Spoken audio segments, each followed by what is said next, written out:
Sir ఇంటి వాస్తు బాగోకపోతే మనకి ఆ ఇంట్లోకి వెళ్ళంగానే ఎఫెక్ట్ చూపిస్తుందంటారా?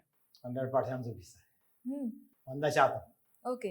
ఇప్పుడు జనాలు అంటుంటారు, "అరే! నేను గాడ కిరాయికి ఉన్నప్పుడు బాగా డబ్బు సంపాదించిన. నేను కొత్తిల్లు కట్టుకొని పోయినాక మొత్తం దివాళా తీసిన" హ్మ్. హ్మ్. అంటారా?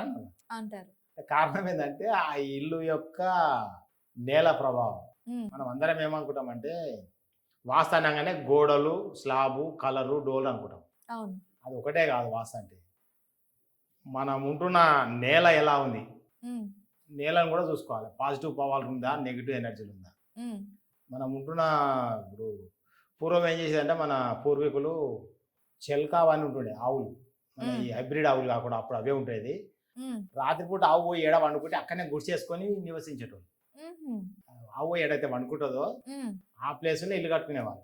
అందుకే మన పూర్వీకులు మన చిన్నప్పుడు మా తాతలప్పుడు చూస్తే అక్కడక్కడక్కడగా ఇల్లుండేది దూరం. ఒక దగ్గర ఉండకపోయేది. అవును. ఇప్పుడు బాగా జనాభా పెరిగిపోయింది. జనాభా ఎక్కువైపోయింది. అసలు ప్లేస్ లేదు. అవును. ఉన్న ప్లేస్‌లో ఇల్లు కట్టాలి. కాబట్టి మనం ఏం చేస్తున్నాము? రాత్రో రాత్రి బొందల గడలు తోగేసి గాని, అన్ని జాగాలు ఆక్యుపై చేసి గాని ఇల్లు కట్టేస్తున్నాం. అవును. అంటే ప్లేస్ సరిపోక ఉన్న జనాభా. అప్పుడు ఏమైతది మనము పాజిటివ్ పవరా? నెగెటివ్ పవరా? అనవసరం. ఇల్లు కట్టినామా లేదా? 4 గోడలు కట్టేసినాం. 4 మూలలు చూసుకున్నాము.